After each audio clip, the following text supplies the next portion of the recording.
Seorang ulama yang bernama Imam Al-Warraq. Siapa? Imam Al-Warraq. Beliau bercerita tentang sebuah peristiwa yang beliau alami sendiri. Kata beliau, Allah karuniakan kepadaku seorang anak perempuan. Akan tetapi anak perempuan tersebut cacat. Tidak disebutkan secara spesifik cacatnya apa. Bisa cacat fisiknya atau mungkin mentalnya, mungkin keterbelakangan mental. Dan tentunya ngurusi anak yang cacat itu tidak sama dengan ngurusi anak yang sehat, lebih berat. Kata beliau, sampai usia anak saya ini 10 tahun. Dan 10 tahun itu tentunya tahun-tahun yang sulit, berat. Karena bisa jadi sampai usia 10 tahun masih seperti anak yang bahkan mungkin di bawah umur 3 tahun. Belum bisa ngapa-ngapain. Qala fakuntu atamanna mautaha. Maka aku pun berangan-angan agar putriku ini segera mati. Agar putriku ini segera meninggal. Karena beratnya beban yang harus saya tanggung dalam memperhatikan anakku ini. Famatat. Dan Allah kabulkan keinginannya. Putrinya benar-benar meninggal setelah 10 tahun. Beliau bercerita, suatu malam aku bermimpi. Dan di dalam mimpiku seakan-akan aku sudah berada di hari kiamat. Dan aku lihat anak-anak kecil-kecil, masing-masing mereka menjemput orang tuanya untuk menggandeng mereka masuk ke dalam surga. Kata Imam Al-Warraq, aku melihat putriku ada di antara anak-anak tersebut. Akan tetapi dia tidak mendatangiku, dia cuma diam saja. Yang lainnya berusaha untuk mencari orang tuanya mana, digandeng masuk ke mana? Surga. Putriku kok diam saja. Maka aku pun berkata, kata Al-Warraq, khudhi biyadi adkhilinil jannah. Putriku, gandeng tanganku, ajak ayah masuk ke surga. Maka putriku menjawab, la,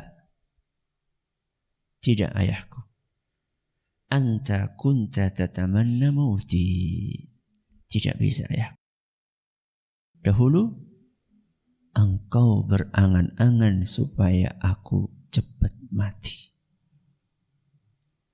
Dan aku tidak bisa membawamu ke surga.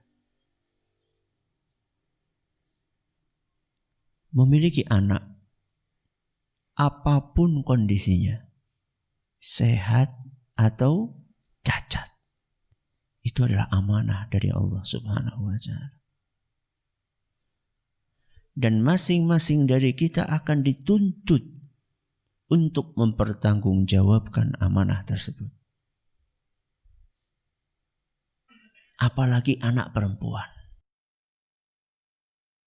Makanya secara khusus dalam sebuah hadis yang diriwayatkan oleh Imam Bukhari dan Muslim, Nabi kita SAW bersabda, "Man ibtuliya minal banati bi syai'in." Siapa yang diberi ujian oleh Allah, memiliki anak perempuan, walaupun cuma satu,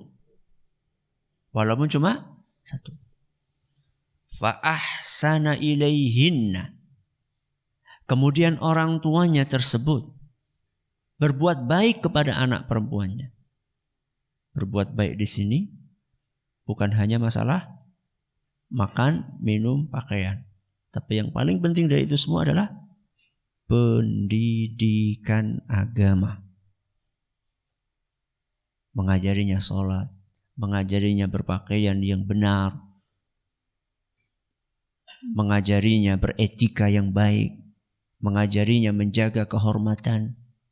Fa ahsana ilaihinna, lalu orang tua tersebut, ayah dan ibunya, berbuat baik kepada putrinya, kunna lahu sitran minan nar, maka anak perempuan tersebut akan menjadi pelindung buat orang tuanya dari api neraka. Tapi ada syaratnya. Apa tadi syaratnya? Mendidik dengan baik. Jadi bukan sekedar dua anak, sebanyak-banyaknya, tidak. Ya. Bagaimana kalau anak perempuannya 2, Ustadz? Apalagi 2. Nabi SAW dalam hadis yang lain yang diriwayatkan oleh Imam Muslim, beliau SAW bersabda, man 'ala jariyataini, barang siapa merawat 2 anak perempuan hatta tablugha, berhasil untuk mengantarkan 2 anak perempuannya ini sampai balik dalam kebaikan, jaa yaumal qiyamati ana wa huwa wa dhamma asabi'ahu. Orang tua dari anak ini, dari 2 anak perempuan ini, nanti pada hari kiamat akan datang di sampingku seperti ini. Bukan hanya terhindar dari neraka, tapi akan datang di samping Nabi SAW seperti ini. Datang berjejeran dengan Nabi. Kira-kira kemana? Ya kemana lagi? Nabi gak mungkin kalau gak ke surga. Akan berada di samping Nabi SAW. Itulah buah manis dari capeknya kita di dunia. Punya anak capek gak? Capek gak? Capek. Kecuali yang gak peduli sama anak. Laporan, sholat ngono, dewek. Ora bisa dewek. Gue anak yang jenengan durung wong liya. Itu anak Anda. Sholat tidak sholat, Anda yang akan ditanya nanti pada hari kiamat. Bagaimana perilakunya, bagaimana tutur katanya. Akan tetapi pengorbanan kita ketika di dunia akan diganjar lunas oleh Allah Subhanahu wa taala pada hari kiamat.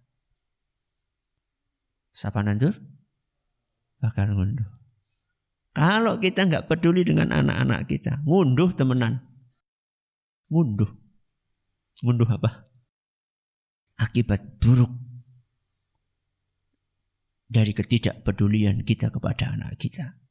Tapi kalau kita nandurnya baik, maka kita pun juga akan ngunduh sing apik-apik, insya Allah. Mudah-mudahan bermanfaat. Subhanakallahumma bihamdik, asyhadu an la ilaha illa anta, astaghfiruka wa atubu ilaik. Assalamualaikum warahmatullahi wabarakatuh.